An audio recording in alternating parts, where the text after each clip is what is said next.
d'Octave Mirbeau, conte, grand 2.2. La mort du chien, mon oncle, le colporteur, Rabalan, l'assassin de la rue Montaigne, le petit gardeur de vaches et maroquinerie. Illustration musicale, In the Hall of the Mountain King. Licence Musopen.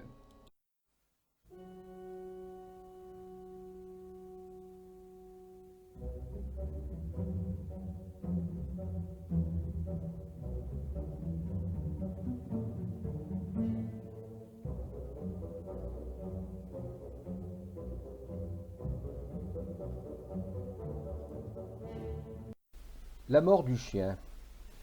Son maître l'avait appelé Turc. Il n'avait pourtant rien d'un Turc, le pauvre. Bien au contraire. Il était maigre, jaune, triste, de mise basse et de museau pointu, avec de courtes oreilles mal coupées, toujours saignantes, et une queue qui se dressait sur son derrière comme un point d'interrogation. L'été, Turc allait au champ, garder les vaches, aboyer le long des routes, après les voitures et les passants, ce qui lui attirait force coups de pied et force coups de pierre. Sa grande joie, c'était, au milieu d'un chaume, tapissé de trèfles naissants, de lever un lièvre qui détala devant lui et, à travers haies, douves, ruisseaux et fossés, de le poursuivre en bonds énormes et en courses folles, dont il revenait essoufflé, les flancs sifflants, la langue pendante et ruisselante de sueur. L'hiver, alors que les bestiaux restaient à l'étable, engourdis sur leur litière chaude, Turc, lui, restait à la niche. Un misérable tonneau défoncé et sans paille au fond duquel, toute la journée, il dormait, roulé en boule, ou bien longuement se grattait. Il mangeait une maigre et puante pitance, faite de crétons et d'eau sale qu'on lui apportait le matin dans une écuelle de grès ébréchée. Et chaque fois que quelqu'un qui ne connaissait pas pénétrait dans la cour de la ferme, il s'élançait d'un bond jusqu'au bout de sa chaîne et montrait les crocs en grondant. Il accompagnait aussi son maître dans les foires, quand celui-ci avait un veau à vendre, un cochon à acheter, ou des stations à faire dans les auberges de la ville. D'ailleurs, résigné, fidèle et malheureux, comme sont les chiens, une fois, vers le tard, s'en revenant d'une de ces foires lointaines, avec son maître, arrêté à un cabaret de village, il le perdit. Pendant que le maître buvait des petits verres de 3-6, le chien s'était mis à rôder dans les environs, fouillant avidement les tas d'ordures, sans doute pour y déterrer un os ou quelque régal de ce genre. Quand il entra dans le cabaret, tout honteux de son escapade, et les reins prêts déjà aux bourrades, il ne trouva plus que 2 paysans, à moitié ivres, qui lui étaient tout à fait inconnus, et qui le chassaient à coups de pied. Turc s'en alla. Le village était bâti sur un carrefour, 6 routes y aboutissaient. Laquelle prendre? Le pauvre chien parut d'abord très embarrassé, et dressa l'oreille, comme pour saisir dans le vent un bruit de pas connu et familier, flaira à la terre, comme pour y découvrir l'odeur encore chaude d'une piste. Puis, poussant 2 petits soupirs, prestement il partit. Mais bientôt, il s'arrêta, inquiet et tout frissonnant. Il marchait maintenant de biais, avec prudence, le nez au ras du sol. Il s'engageait quelques mètres seulement dans les chemins de traverse qui débouchent sur la grande route. Grimpait au talus, sentait les ivrognes étendus le long des fossés. Tournait, virait, revenait sur ses pas, sondait le moindre bouquet d'arbres, la moindre touffe d'ajoncs. La nuit se faisait. À droite, à gauche de la route, les champs se noyaient d'ombres violettes.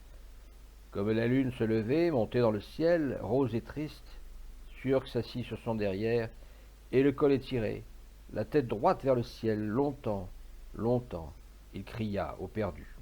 Ouh, ouh, ouh, ouh, ouh. Seuls les chiens des fermes voisines répondirent des profondeurs de la nuit aux sanglots du pauvre animal. M. Bernard Notaire sortait de chez lui à pointe d'aube et se disposait à faire sa promenade accoutumée. Il était entièrement vêtu de casimir noir, ainsi qu'il convient à un notaire.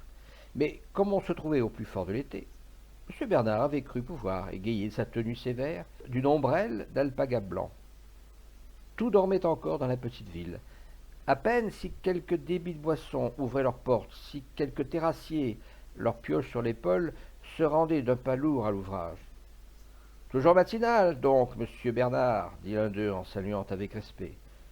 M. Bernard allait répondre, car il n'était pas fier, quand il vit venir du bout de la promenade un chien si jaune, si maigre, si triste, si crotté, et qui semblait si fatigué, que M. Bernard instinctivement se gara contre un platane.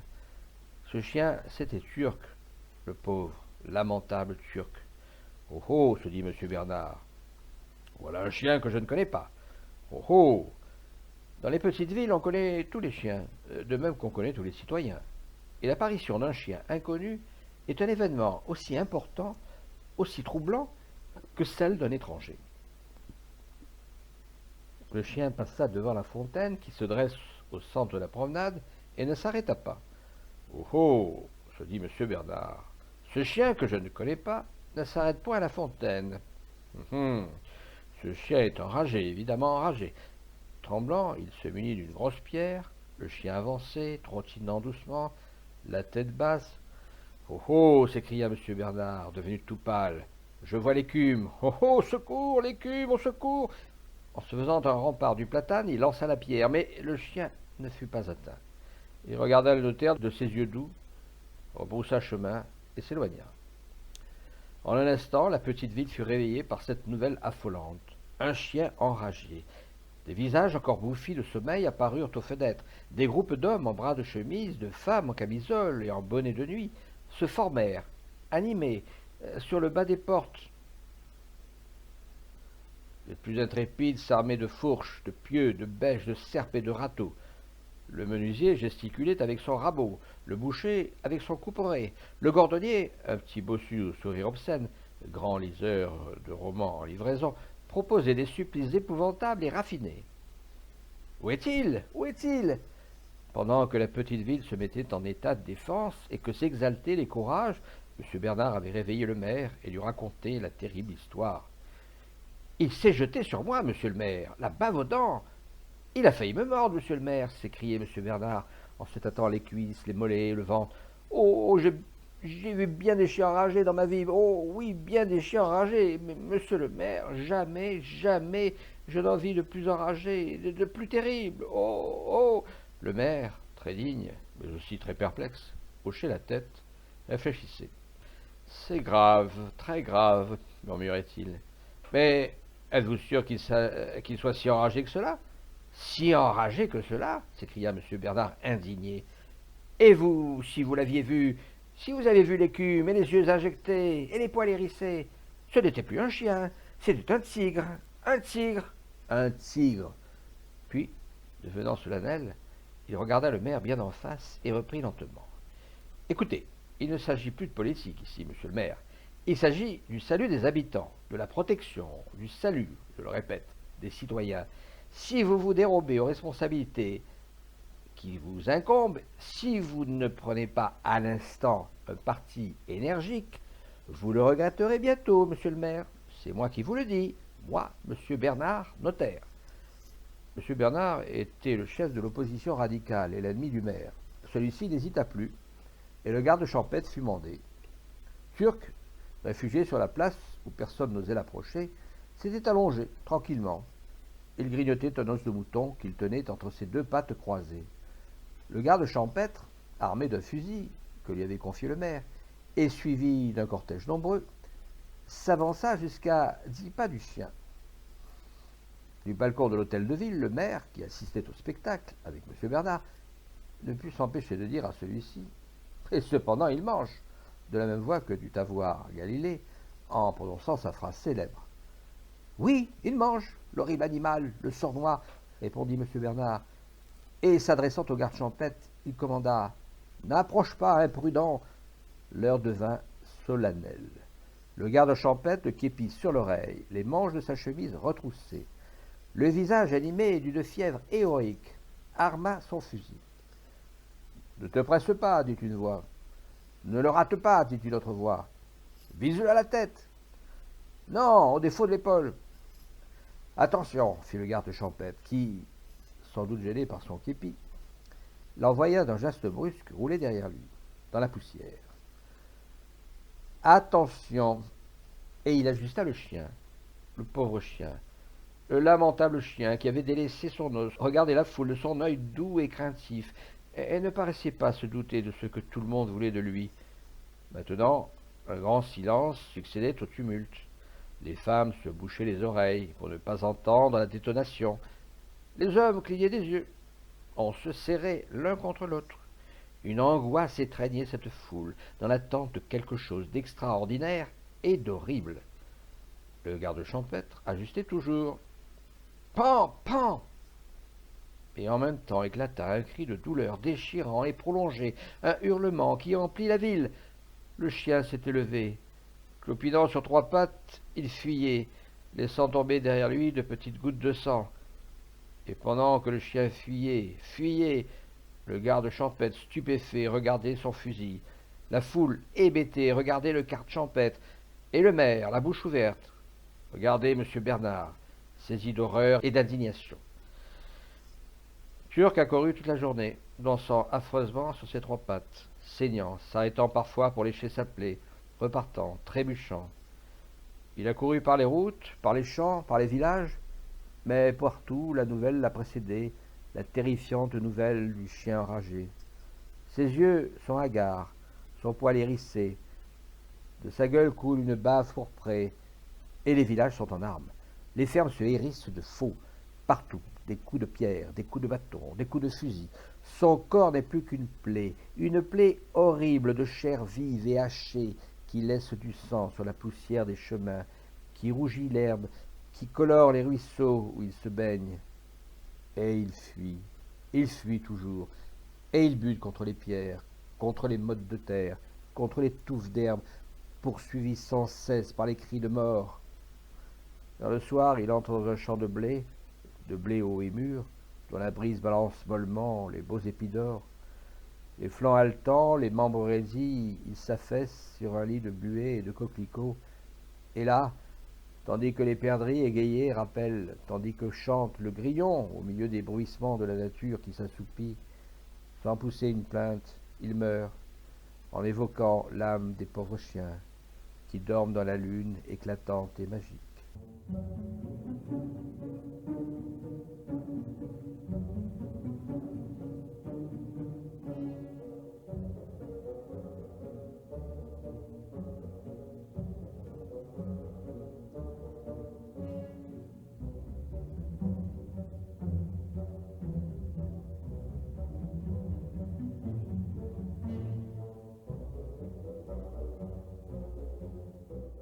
Mon oncle. Je n'ai pas connu ma mère, que je tuai en venant au monde, et j'avais 12 ans à peine quand mon père mourut. Le jour que ce malheur arriva, le bon curé Blanchetière, qui nous aimait beaucoup, me serra en sanglotant contre sa poitrine. Puis il me considéra longuement, et, des larmes plein les yeux, il murmura plusieurs fois « Pauvre petit diable !» Je pleurai très fort moi aussi. Et c'était surtout de voir pleurer le cher curé, car je ne voulais pas me faire l'idée que mon père fût mort, et que plus jamais il ne reviendrait.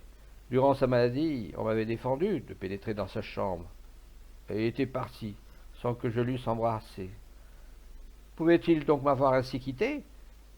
J'implorai avec ferveur la belle image de la Vierge coloriée à laquelle, tous les soirs, avant de me coucher, j'adressais ma prière. Sainte Vierge, accordez une bonne santé et de longue vie à mon père chéri. Mais le curé ne m'avait-il pas dit, pauvre petit diable, d'un ton d'irrémédiable pitié, et de quoi m'eût-on plaint de la sorte, sinon d'avoir perdu mon père? Je me souviens, comme si c'était hier, des moindres détails de l'affreuse journée, de la petite chambre où j'étais enfermé avec ma bonne, le front contre la vitre, à travers les persiennes fermées. Je regardais les pauvresses s'accroupir sur la pelouse, un cierge à la main, et marmotter des oraisons. Je regardais les gens entrer dans la cour, les hommes en redingote sombre, les femmes longs voilées de noir. Je remarquai que tous avaient des figures graves, désolées, tandis que, près de la grille, grande ouverte, des enfants de chœur, des chantres embarrassés dans leurs chapes noires, des frères de charité avec leurs dalmatiques rouges, dont l'un portait une bannière et l'autre la lourde croix d'argent, riaient en dessous, s'amusait à se bourrer le dos de coups de poing. Le bedeau, agitant des tintenelles, refoulait dans le chemin les mendiants curieux, et une voiture de foin qui s'en revenait fut contrainte de s'arrêter et d'attendre. En vain, je cherchais des yeux le petit Soriol, un enfant estropié de mon âge, à qui mon père m'avait autorisé de donner une miche de pain tous les samedis. Je ne l'aperçus point, et cela me fit de la peine. Et tout à coup, l'église, qui, en face de moi, montrait son toit gauchi et sa vieille tour d'ardoise, mal d'aplomb au-dessus d'un bouquet d'acacias et de marronniers roses, les cloches tintèrent. Le ciel était d'un bleu profond, le soleil flambait, le cortège se mit en marche, mais bientôt je ne vis plus, dans la cour et sur la route, qu'une grande foule grouillante au milieu de laquelle je ne distinguais que la bannière noire et mon cousin Mérel, très rouge, qui s'épongeait le crâne avec un mouchoir à carreaux. Les cloches tintèrent longtemps, longtemps. Dong, ding, dong. Ah, le long et triste glas. Aujourd'hui, 20 ans ont passé. Le bon curé repose dans le cimetière, le cousin Mérel n'est plus. Des acacias et des marronniers, les uns sont morts, les autres abattus. L'église est rebâtie, elle a un portail ouvragé, des fenêtres larges en ogive, de riches gargouilles qui figurent des gueules embrasées de démons. Le clocher de pierre neuve rit gaiement dans le soleil. Et j'entends toujours ce glas, toujours. J'entends le curé me dire, en pleurant, « Pauvre petit diable !» Et je revois le bedeau et ses tintenelles, les chantres et leurs chapes, le mouchoir à carreaux du cousin Mérel, la foule noire qui ondule, et aussi les hirondelles et les 3 pigeons blancs qui, pendant tout ce jour, voltèrent autour du vieux clocher branlant. La cérémonie terminée, mon oncle vint me voir. J'eus grand-peur et un frisson me prit. D'ordinaire, il me terrifiait avec sa haute stature, sa figure bourrue, et sa voix que je jugeais pareille à celle des bêtes féroces. Mais ce jour-là, il me parut plus terrible encore. Mon oncle commença de s'ébrouer, comme faisaient d'autres juments, puis il tourna et retourna dans la petite chambre, sans parler, les 2 mains derrière le dos. Qu'allait-il m'arriver? Le cœur me battait très fort, et je me serais caché sous le lit si j'avais osé. Je ne l'aimais pas. D'abord, il ne donnait jamais rien au premier de l'an, pas même des oranges. Et une fois que dans son jardin j'étais tombé en jouant, au beau milieu d'une corbeille de tulipes, il m'avait battu, fouetté avec la houssine qui lui servait à rosser ses chiens. Ayant fini de marcher, il s'arrêta, me saisit les bras et, me secouant rudement, « Qu'est-ce que je vais faire de toi ?» me dit-il. « On ne peut pourtant pas te laisser pourrir ici. » J'aurais voulu parler, crier, supplier mon oncle qu'il me laissât avec la vieille Victoire que j'aimais tant et qui était si bonne pour moi. Ma terreur était telle qu'il me fut impossible d'articuler un son, d'exprimer un geste. J'avais les membres comme brisés et quelque chose me barrait la gorge. « Allons, reprit mon oncle en se remettant à marcher de long en large dans la chambre. Allons, je t'emmène. » S'adressant à Victoire, qui gémissait, et avec le coin de son tablier essuyait ses yeux tout humides de larmes, il commanda « Toi, prépare un paquet de ces hardes, pas trop gros, et vite. Et puis ne pleurniche pas comme ça, vieille bête. Ne dirait-on pas, ma parole, que c'est toi qui l'as fait, ce marmot ?» Pendant le trajet, qui dura 2 heures, je me sentis l'âme glacée. Je me rencoignai au fond du cabriolet, tout petit, à côté du grand corps de mon oncle, qui oscillait suivant les cahots de la voiture, et je pensais à mon père, à la douce Victoire, au petit Soriol, à mon tambour, à mes livres d'images. Je regrettais surtout d'avoir oublié un joli couteau que le cousin Mérel m'avait donné pour ma fête. Quant à mon oncle, il tua, avec le manche de son fouet, une quantité prodigieuse de temps qui s'abattait sur la croupe du cheval, et il ne m'adressa la parole que pour me dire « Et tu sais, mon garçon, gare aux tulipes !» Mon oncle dirigeait une vaste exploitation agricole et s'adonnait particulièrement à l'élevage. C'était un personnage important dans le pays, et qui passait pour très malin. Il n'y avait pas de concours régionaux où il ne remportât les prix les plus convoités. La salle à manger était littéralement tapissée de médailles d'or, d'argent, de bronze, couverte de brevets à cachet rouge, de mentions honorables, de parchemins de toutes sortes, richement encadrés, qui glorifiaient les étalons, les vaches, les moutons, les porcs, les volailles, les betteraves, les carottes, les choux, les tulipes de mon oncle. Il se montrait d'autant plus fier de ses succès qu'il mettait une grande vanité à ne cultiver qu'à l'ancienne mode et qu'il méprisait fort les inventions nouvelles. Un tas de saloperies, disait-il. La maison était tenue par une belle paysanne, propre, grasse et rose, qu'on appelait Mamselle Geneviève, et qui me parut avoir, vis-à-vis de mon oncle, des familiarités dont je fus choqué tout d'abord. Quoique régulièrement elle ne fût que cuisinière, elle affectait de prendre des airs de maîtresse de maison, et tout dans le ménage semblait lui appartenir, jusqu'à mon oncle, qui se faisait très doux, et même, je le remarquai plus tard, très petit garçon devant elle. Il m'arriva par la suite de les surprendre en des occupations mystérieuses ou des postures bizarres, ce qui me gêna beaucoup et me valut force bourrade. Je ne m'ennuyais pas trop les premiers temps. Mademoiselle Geneviève n'était pas méchante avec moi. Victoire venait de loin en loin m'apporter des gâteries, et, hormis qu'on m'avait défendu de m'approcher des corbeilles de tulipes, j'avais liberté de vagabonder partout, cela me plaisait. Je me liais avec les bergers, les hommes d'écurie, les filles de ferme, les charretiers. Je passais des après-midi entiers dans les écuries et les étables, suivais les vaches à l'herbage, tourmentais les bêtes dans la basse-cour. La grossièreté de ces gens, leur conversation mêlée de gros mots et de coups, me faisait bien un peu peur, mais je m'habituai vite à ces bucoliques façons, et j'appris, sans difficulté, à jurer comme un homme. Ce fut même tout ce que j'appris. Mon oncle s'absentait souvent et restait parfois 8 jours hors de chez lui. Il courait les foires lointaines et marchait, s'occupant de vendre ses bœufs, de faire primer ses chevaux. Quand il revenait, il ne manquait jamais de dire au père Marin, un paysan sec et couleur de terre, qui lui servait de régisseur. Eh bien, quoi de nouveau? Rien?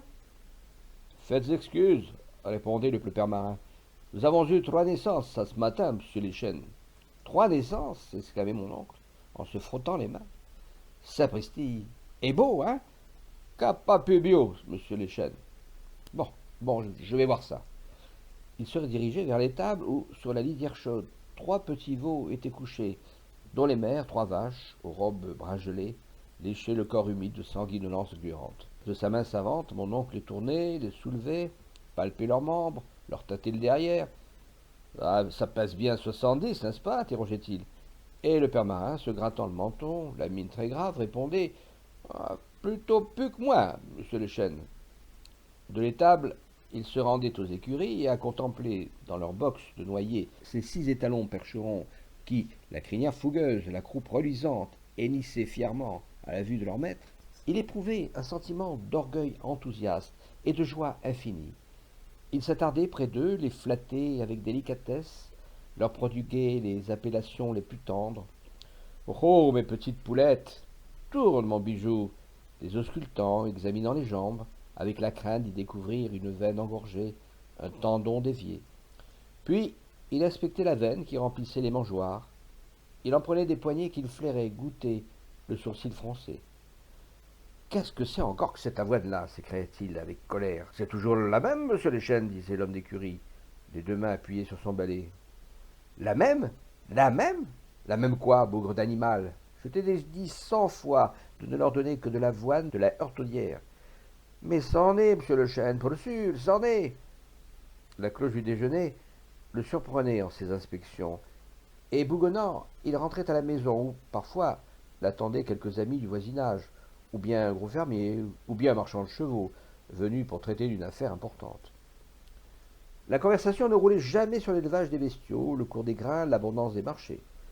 On y discutait aigrement les règlements des haras de l'État, avec une profusion de détails techniques qui me faisaient rougir, sans que je comprisse pourquoi, et bien que je fusse aguerri à la rudesse de ces terres. Les convives parlaient haut. Dans l'animation de leur récit, ils tapaient sur la table chargée de bouteilles, s'emportaient contre les concurrences étrangères et contre ce sale gouvernement qui, sans en avoir l'air, voulait la ruine du cultivateur et attirait à la ville tous les jeunes gens. Je ne prenais jamais part à ces conversations, auxquelles je n'entendais rien. et qui m'ennuyaient immensément. Du reste, absorbés par leurs discussions économiques, où les mots écu et pistole sonnaient à tout propos, ils semblaient ignorer ma présence. On descendait ensuite aux herbages, et là, il fallait deviner d'un coup d'œil le poids marchand des bœufs et l'avenir des betteraves. Le gros fermier s'extasiait toujours. Comme un profit de vos bêtes, disait-il. C'est bien gentil, ben gentil. Et dame la terrier, c'est la terre qu'il faut, et puis l'eau à volonté. Ben gentil, ben gentil. Les autres parties, mon oncle finissait sa journée en massacrant quelques chats rôdeurs. Entre autres manies, mon oncle avait celle de tuer tous les chats qu'il rencontrait. Il faisait à ces pauvres bêtes une chasse impitoyable, une guerre acharnée de trappeurs. Quand il voyait sur le sable des allées un piquet de chats, il entrait aussitôt dans une colère affreuse. S'embusquant alors derrière un massif, le fusil au poing, il attendait, des heures et des heures, qu'un chat vînt à passer. Souvent, la nuit, par les beaux clairs de lune, il se levait et restait à l'affût jusqu'à l'aube. Il fallait le voir, son fusil sur l'épaule, tenant par la queue un cadavre de chat, sanglant et raide. Jamais je n'admirais rien de si héroïque, et David, quand il eut tué Goliath, ne dut pas avoir l'air plus enivré de triomphe. D'un geste auguste, il jetait le chat aux pieds de Mamselle Geneviève, qui disait « Oh, la sale bête !» et faisant sécher, au bout d'un bâton, la peau qu'elle vendait aux Auvergnats. Un jour, nous nous promenions dans le jardin, mon oncle et moi. Mon oncle avait une longue canne, terminée par une brochette de fer, au moyen de laquelle il enfilait les limaces et les escargots, mangeurs de salade. Soudain, au bord du bassin, nous vîmes un petit chat qui buvait. Nous nous dissimulâmes derrière une touffe de seringas. Petit, me dit mon oncle tout bas, va vite me chercher mon fusil. Mais prends bien garde qu'il ne te voie. Et s'accroupissant, il écarta avec précaution les brindilles de seringas, de manière à suivre tous les mouvements du chat, qui, arc-bouté sur ses pattes de devant, le col étiré, et frétillant de la queue, lapait l'eau du bassin et relevait la tête de temps en temps pour lécher ses moustaches. « Allons, répéta mon oncle, déguerpille !» Ce petit chat me faisait grand pitié. Il était si joli, avec sa fourrure fauve rayée de noir soyeux, ses mouvements souples et menus, et sa langue pareille à un pétale de rose qui pompait l'eau. J'aurais voulu désobéir à mon terrible oncle. Je songeais même à faire du bruit, à tousser, à froisser rudement les branches pour avertir le pauvre animal du danger. Mais mon oncle me regarda avec des yeux si colères que je m'éloignai dans la direction de la maison. Je revins bientôt avec le fusil. Le petit chat était toujours là, confiant. Il avait fini de boire. Assis sur son derrière, les oreilles dressées, les yeux brillants, le corps frissonnant, il suivait, dans l'air, le vol d'un papillon. Oh, ce fut une minute d'indicible angoisse. Le cœur me battait si fort que je crus que j'allais défaillir. Mon oncle, criai-je. En même temps, le coup partit. J'entendis un miaulement d'abord plaintif, puis douloureux. Oh, si douloureux. On eût dit le cri d'un enfant. Et le petit chat se tordit, gratta l'herbe et ne bougea plus. Le lendemain, en visitant ses étalons, mon oncle fut frappé d'un coup de pied dans le ventre, au moment même où il disait « Tourne, mon bijou !» Il resta 3 mois couché sur le dos, dans son lit, blasphéma dans la souffrance, déshérita 2 fois Mamselle Geneviève, qui ne le guérissait pas assez vite, se confessa, bien qu'il fût voltairien, reçut l'extrême onction. Finalement, il ne mourut point. Pauvre chat.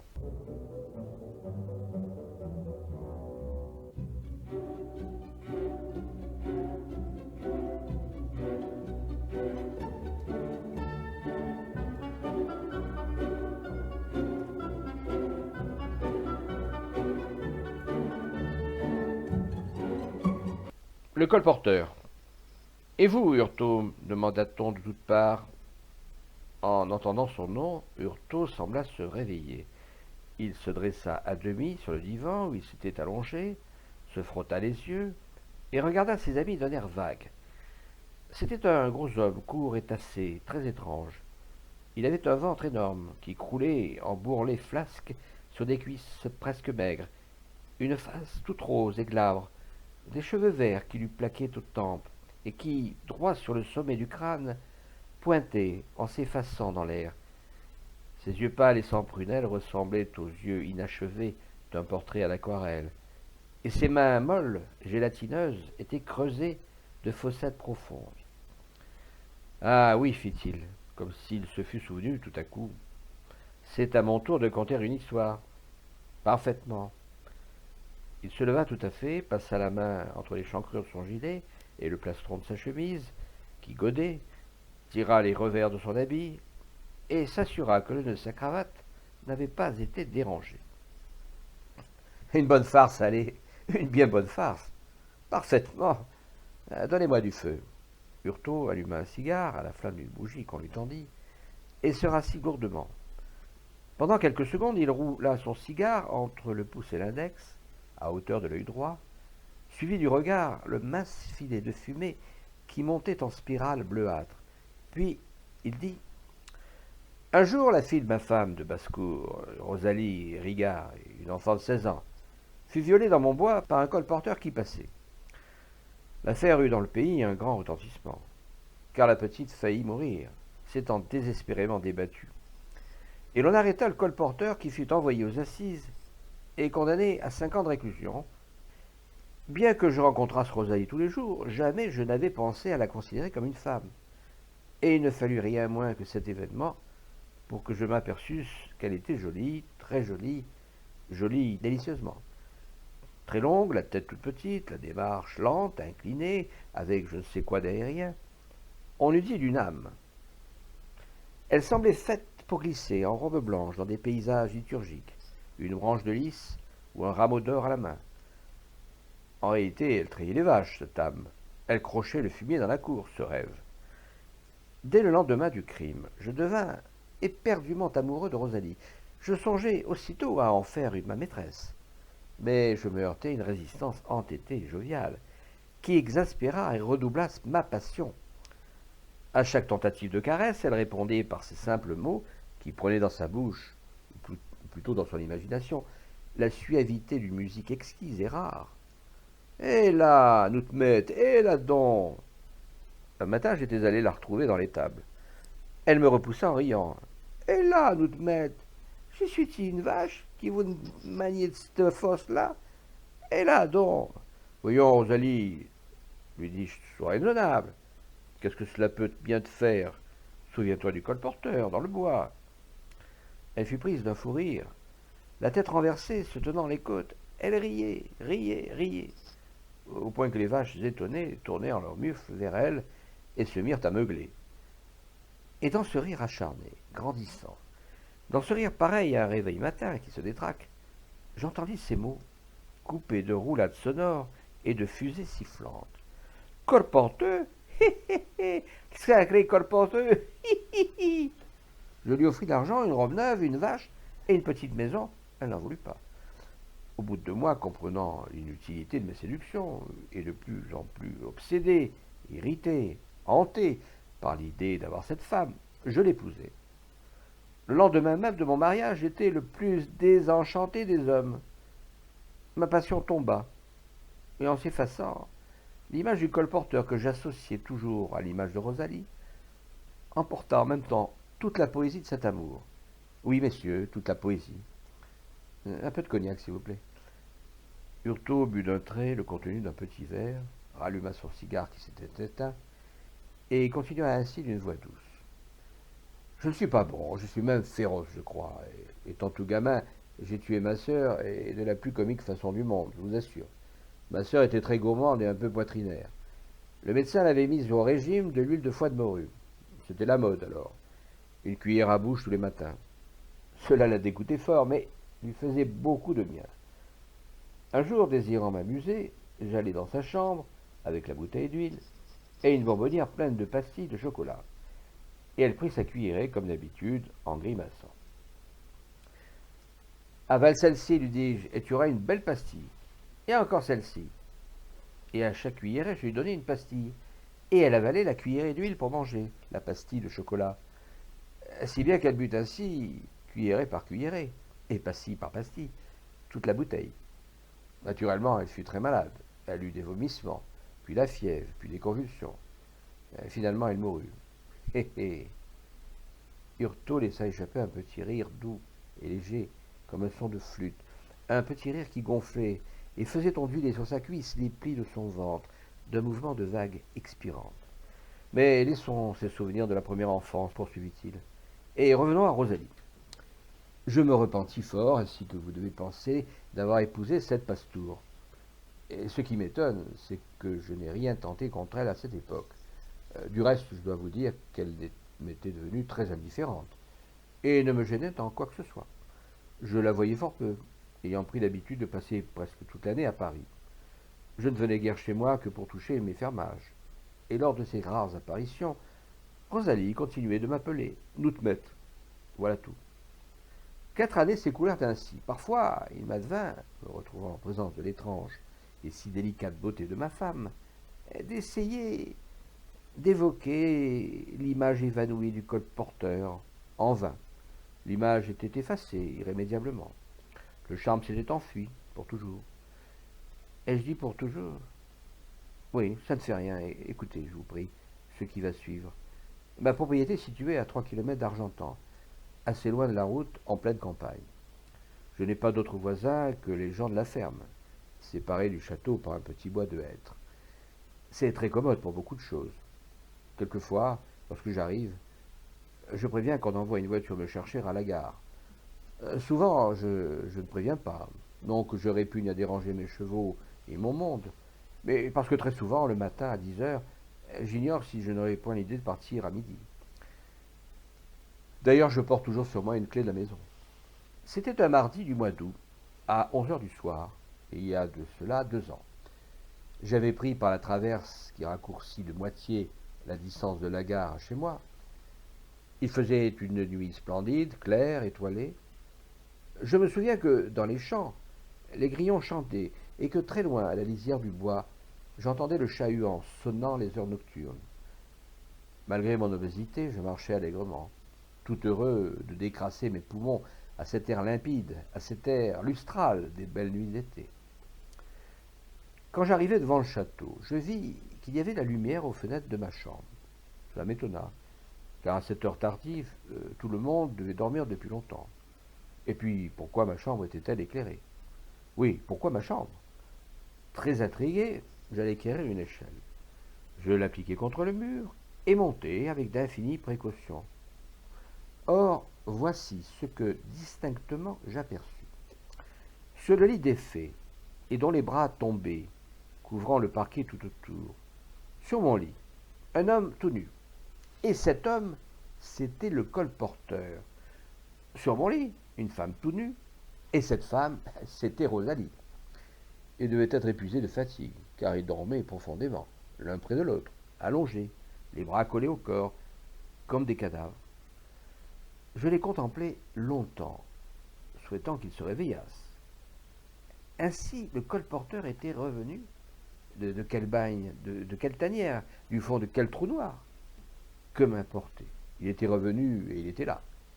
Du haut de mon échelle, la tête appuyée contre la vitre lumineuse de ma chambre, je le voyais qui dormait chez moi, dans mon lit. Colporteur.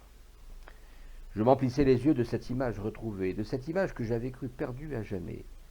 Et dans mon cœur, dans toutes mes veines, je sentais peu à peu se rallumer, courir la flamme de passion dont j'avais jadis brûlé, et dont je brûlais à nouveau pour cette femme, ma femme, 2 fois souillée par lui. Un flot de sang neuf jaillit jusqu'à mon cerveau. J'eus comme un étourdissement, et je dus m'accrocher fortement au rebord de la croisée pour n'être pas précipité dans le vide. Il dormait toujours, gavé de luxure. Mon parti fut vite pris. Il fallait fixer l'image dans mon esprit par une épouvantable folie, de façon à ce qu'elle ne m'échappât plus. Je descendis. À mesure que le récit se faisait plus haletant, la voix de Hurtaud se faisait plus douce, caressante et légère. Il continua d'un ton plus suave encore. J'allai dans la sellerie, où je choisis des courroies solides dont j'éprouvai la force de résistance, et, muni de mon paquet, j'ouvris prudemment la porte de la maison et m'engageai à tâtons dans les corridors et l'escalier. Un chat rôdeur passa entre mes jambes et faillit me renverser. Je mis 10 minutes, peut-être davantage, pour pénétrer jusqu'à la chambre. Il dormait toujours. Je m'avançai sur la pointe des pieds, retenant ma respiration. À plusieurs reprises, sous mes pas, le parquet craqua. Un verre d'eau résonna sur une table mal assujettie. Ils dormaient toujours. J'entendais leur souffle fort et régulier près de moi. Et tout d'un coup, comme une masse, je m'abattis sur le colporteur que je bâillonnais et ligotais, en un clin d'œil. Rosalie s'était levée tout effarée. Elle avait poussé un cri terrifié. Tais-toi, ma chère âme, lui dis-je. Je t'aime, ne crains rien, et aide-moi. Je soulevai le colporteur et l'attachai solidement à l'une des colonnes du lit. Rosalie, tremblante, était venue se rouler en boule comme un chien à mes pieds. Ne crains rien, petite âme chérie, répétai-je. Pourquoi trembler ainsi, puisque je t'aime? Alors je commençai à torturer le colporteur. Je lui arrachai un par un tous les ongles des mains et tous les ongles des pieds. Il ne pouvait hurler sous la douleur, car j'avais eu soin de lui bâillonner la bouche avec une serviette. Mais le sang coulait. Les tendons du cou, des mains et des jambes s'allongeaient et vibraient comme des cordes de violon. Une effroyable expression d'agonie tordait ses yeux. Toute sa chair humide de sueur et de sang palpitait, horriblement remuée.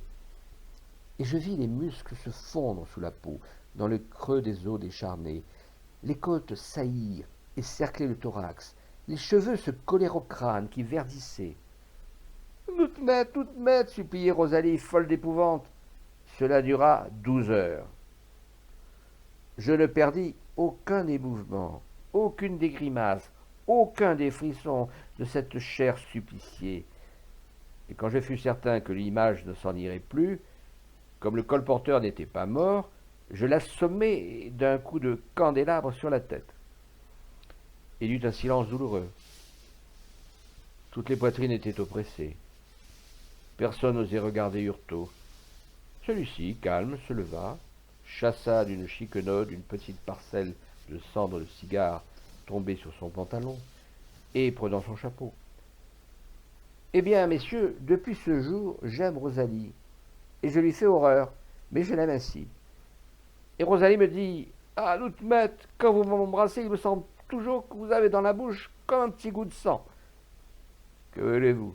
De la bêtise et de la folie, beaucoup de boue et beaucoup de sang. C'est ça l'amour. Serviteur.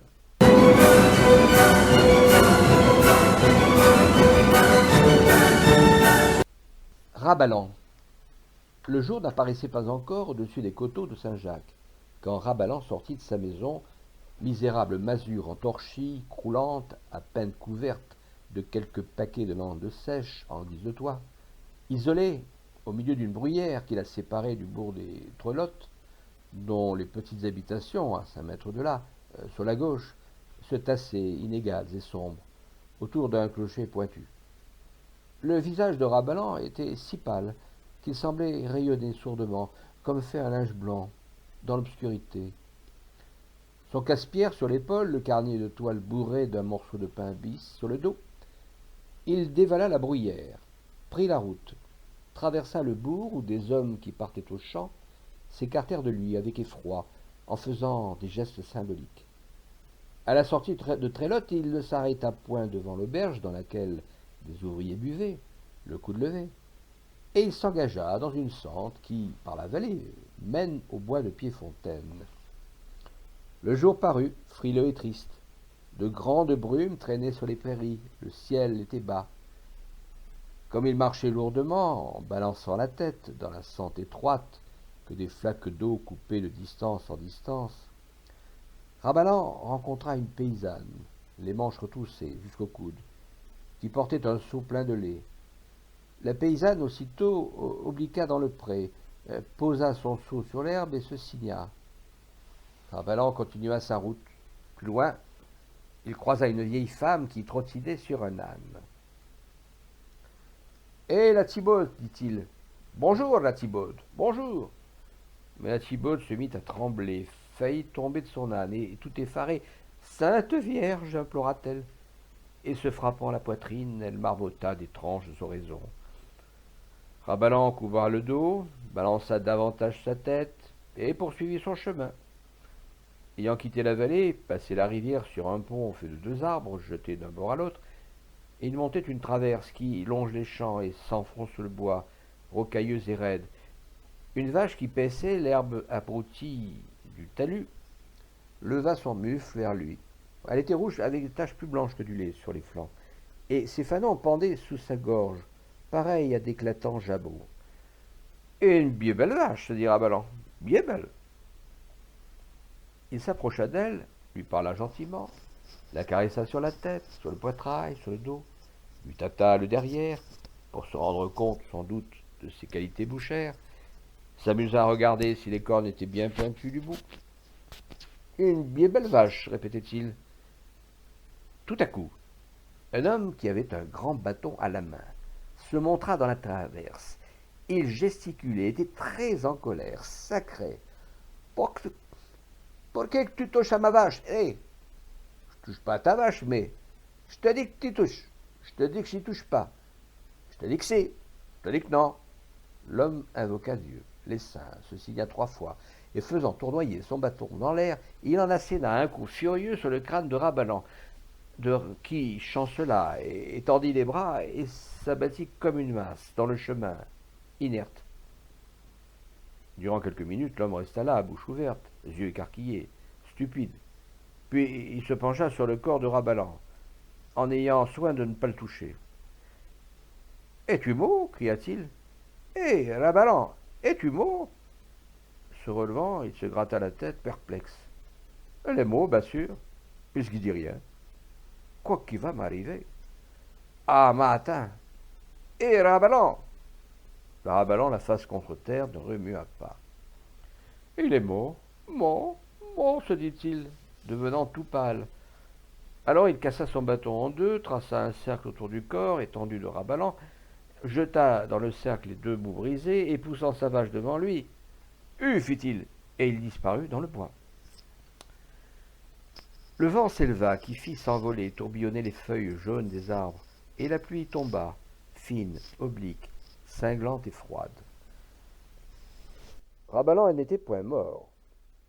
Il remua une jambe, puis l'autre, secoua sa tête, posa les paumes de ses mains à plat sur le sol, se redressa à demi, regarda à sa droite, à sa gauche, devant lui, derrière lui, et semblait très étonné de voir personne, et de se trouver couché ainsi, en travers d'un chemin.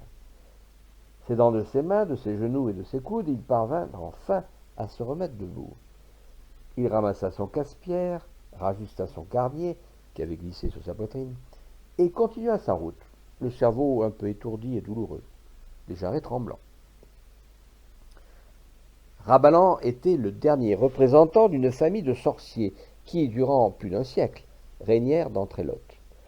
Son arrière-grand-père, son grand-père, son père, tous ses oncles et tous ses cousins avaient été sorciers, et l'on racontait d'eux des choses terribles et merveilleuses. Une autre fatalité pesait sur les Rabalans. Ils se suicidaient. Depuis 100 ans, on ne connaissait pas un seul Rabalan qui fût mort comme tout le monde dans son lit, de mort naturelle. Ceux-ci se pendaient, ceux-là se noyaient. On citait même un Rabalan qui s'était enterré vif, avec un chat noir. Un autre qui s'était élancé du clocher de l'église. Un autre qui, sur les coteaux de Saint-Jacques, un soir, avait allumé un grand feu de lande et de tourbe, et s'était couché sur le brasier rouge, en chantant. Leur pouvoir était illimité.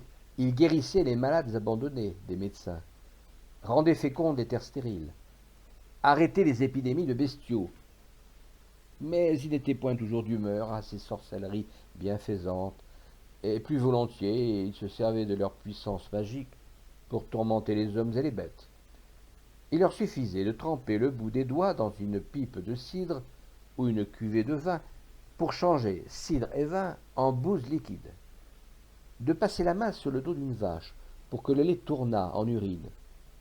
Rien qu'à frôler une bête ou un homme, il faisait entrer en eux l'esprit du mal, et par les champs, l'on voyait des êtres grimaçants courir en agitant les bras comme des ailes de moulin à vent, se tordre sur les talus, se traîner dans les ornières boueuses, à plat ventre, en proie au diable, clamés dans le vent.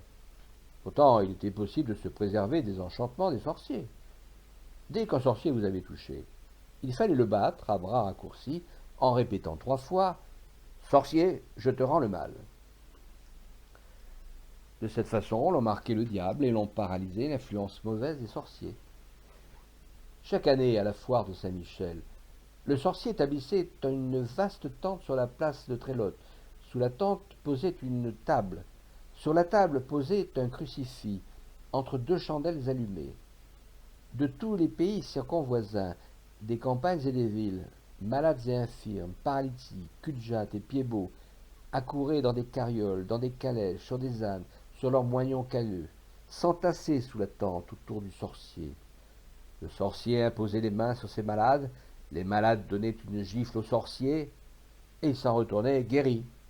Cela coûtait 2 sous. Notre Rabbalan, lui, malgré toute la gloire de ses aïeux, n'avait aucun goût pour la sorcellerie. Il en ignorait même les pratiques fondamentales. C'était un pauvre diable, faible, timide, à moitié idiot, et qui aimait à parler aux bêtes. Il eût désiré d'être berger, mais aucun n'avait consenti à lui confier son troupeau. Dans les fermes où il était venu demander de l'ouvrage, on l'avait chassé. Il avait mendié, et personne ne lui donnait rien. Rabbalan serait évidemment mort de faim si l'administration des ponts et chaussées ne l'eût employé à casser des pierres dans le bois de Pierrefontaine, qui est un bois communal, où il y a beaucoup plus de cailloux que d'arbres. Quoiqu'il fût plus inoffensif qu'un mouton, on le redoutait beaucoup à Trélotte, plus qu'aucun des terribles Rabbalans qui avaient passé dans le pays, parce qu'un sorcier qui se cache d'être sorcier et qui n'exerce pas son art au grand jour est 1000 fois plus dangereux. On le rendait responsable de tous les maux qui arrivaient, de la grêle qui dévastait les moissons, de la pluie qui détrempait la terre et pourrissait les semences, d'une vache qui avait mal vélé, d'un enfant qui était mort. Et on le battait en disant « Je te rends le mal ». Son corps était couvert de calus et de cicatrices. Souvent, dans les cas pressés, on accourait près de lui.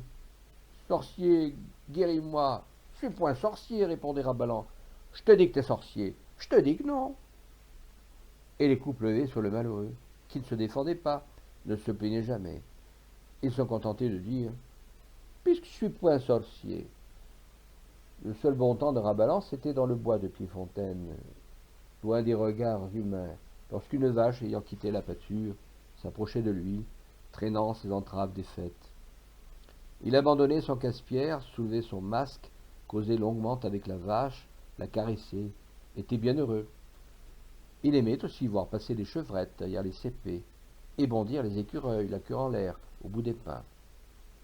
Depuis 2 heures, Rabbalan travaillait avec acharnement. Son casse-pierre se levait et s'abaissait en un mouvement rythmique sur les cailloux. De temps en temps, il s'arrêtait pour se frictionner le crâne, qui lui faisait terriblement mal. Il ne pensait d'ailleurs à rien, et les petits éclats de pierre volaient autour de lui. Tout à coup, il entendit une voix qui l'appelait. « Hé, Rabbalan !» Rabbalan se détourna. « Ah, c'est vous, maître Botreau ?» dit-il respectueusement. « Bonjour, maître Botreau. »« Bonjour, sorcier. » Maître Botreau était un gros homme sec, couleur de vin, aux yeux vifs, à la bouche malicieuse. Maire de Trélotte, grand cultivateur, il possédait 8 machines à battre, qu'il louait dans le pays, sa récolte terminée, et avec lesquelles il gagnait chaque année beaucoup d'argent. On l'estimait énormément. « Rabbalan, mon gars, fit-il, faut que tu viennes à Caen-Aimé, à la ferme neuve, tout de suite. »« Pour qui faire, maître Botreau ?» interrogea Rabbalan. Voilà ce que c'est, sorcier. Mes 8 machines ont un sort. On ne marche point. On a eu bio les graisser, les arranger, le foutre du charbon, à même. On ne marche point. Alors vous créez comme ça qu'ils ont un sort. Je le crée, affirma maître Botreau.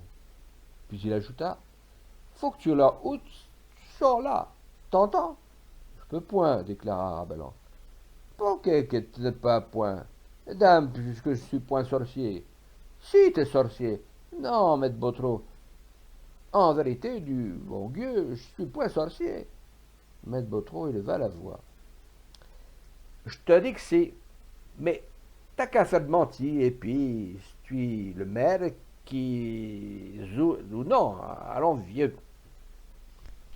Rabbalan se sentit troublé. Du moment que le maire affirmait d'une façon aussi autoritaire qu'il était sorcier, il fallait le croire. Ça l'étonnait pourtant. Je viens, dit-il. Et il suivit maître Botreau qui, durant toute la route, s'écriait « Qu'est-ce qu'a pu le foutre un sort comme ça ?» Huit machines étaient rangées dans la cour de la ferme, énormes et tristes. Et bergers, charretiers, bouviers les regardaient d'un air consterné, les bras ballants. Allons, dit maître Baudreau à Rabalan, dépêche-t'es. Le pauvre diable hésita un instant, puis subitement il se mit à courir autour des machines, en agitant les bras, et en clamant d'une voix forte Baba, Rourou, Lulu. Rabalan courait, criait. Pendant plus d'un quart d'heure, on entendit Baba, Rourou, Lulu. Épuisé, la sueur au front, le souffle lui manquait, il s'arrêta. Ça y est-il demanda maître Baudreau. Rabalan haleté, lui répondit Ça y est, maître Baudreau. On essaya les machines, elles ne marchaient pas. Alors maître Baudreau s'emporta. Ah, canaille, voleur, démon, hurla-t-il. C'était qui leur a foutu le sort. C'est ce qu'a dit. S'avançant vers Rabalan, il le frappa d'un énorme coup de poing en plein visage. Je te rends le mal, je te rends le mal, je te rends le mal. Et à chaque fois qu'il disait je te rends le mal, son poing furieux s'abattait sur le pauvre homme. Rabalan aurait bien voulu s'enfuir, mais il avait les jambes rompues d'avoir tant couru. Il s'affaissa sur la terre, en poussant un long douloureux soupir. Puisque je suis point sorcier, pleurait-il. Maître Baudreau continua. Je te rends le mal, je te rends le mal, je te rends le mal. Il s'acharna, s'armant d'un bâton, il en frappait Rabalan à tour de bras. Le sang coulait, s'étalait. Le bâton devenait tout rouge. Je te rends le mal, je te rends le mal, je te rends le mal. Quand il eut fini de le battre, maître Baudreau s'essuya le front, souffla. Et les machines demanda-t-il. On essaya les machines, elles ne marchaient pas. Le fermier eut un geste désespéré. T'es donc un enragé que ce sacré sorcier-là. Qu'est-ce que j'allons faire à cette heure? Rabalan sanglant ne remuait plus. On le souleva. Il était mort.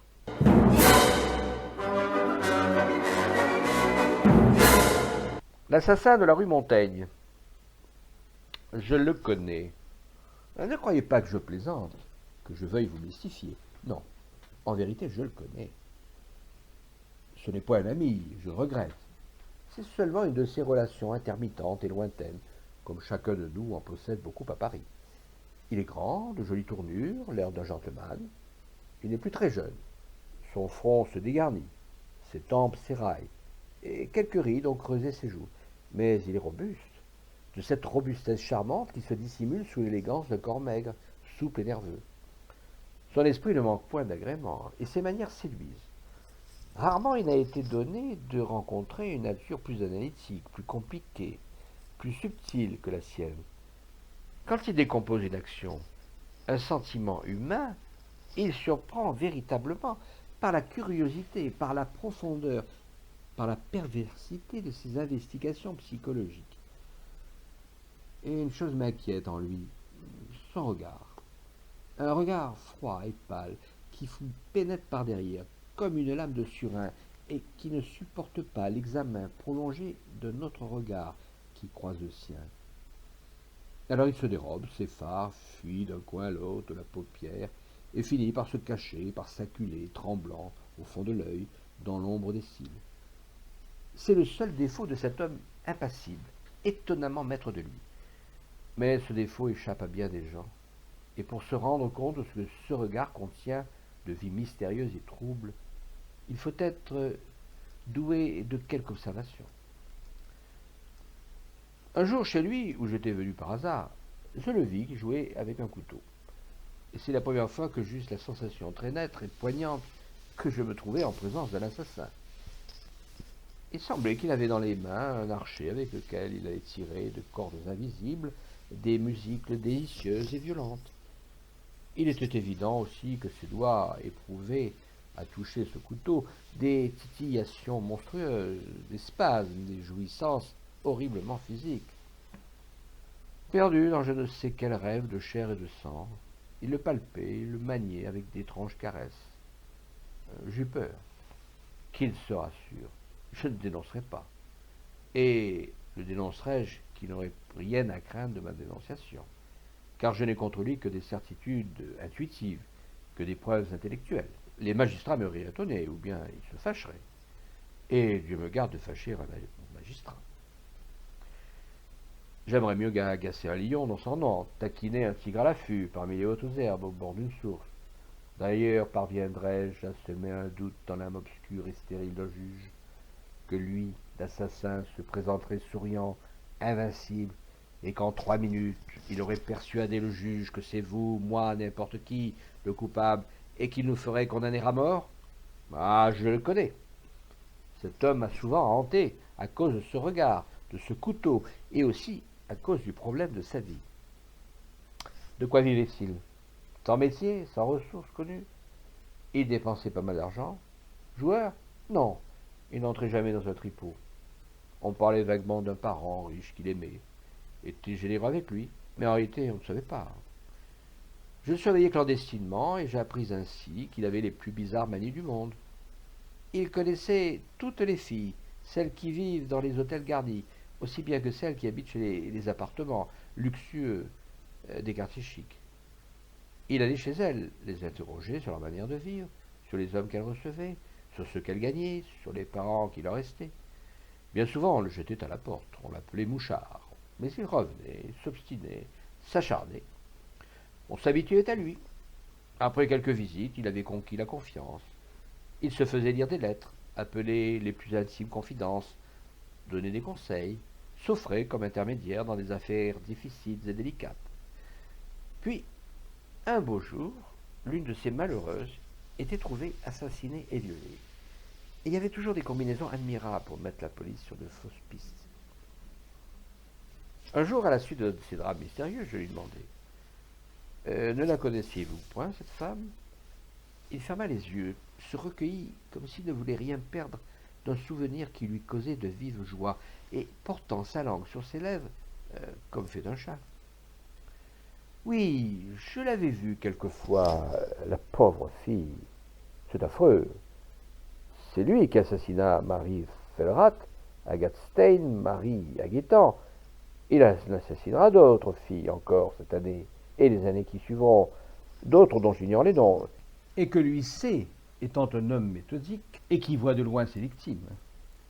Lorsque j'aperçois, couchés dans leur Victoria, ou fouillant l'ombre obscène au détour de rues nocturnes, quelques-unes de ces mélancoliques créatures, je ne puis m'empêcher de penser à cet homme et de me dire: demain, peut-être, l'une d'elles sera tuée par lui. Ah, je le connais. Tandis qu'on cherche dans tous les ridecs belges un assassin innocent et chimérique, lui se promène tranquillement sur nos boulevards et dans nos rues. Chaque jour, il coudoie des juges, des présidents de cour d'assises, des hauts personnages de la police, avec lesquels il s'entretient de choses amusantes et parisiennes. Je l'ai rencontré hier. Il marchait très vite, fouettait l'air de sa canne, chantonnait et fumait un gros cigare. Il avait l'affectueuse et sympathique apparence de quelqu'un qui vient de bien déjeuner. Ah, c'est vous, cher ami, me dit-il, tout joyeux. Comme il y a longtemps.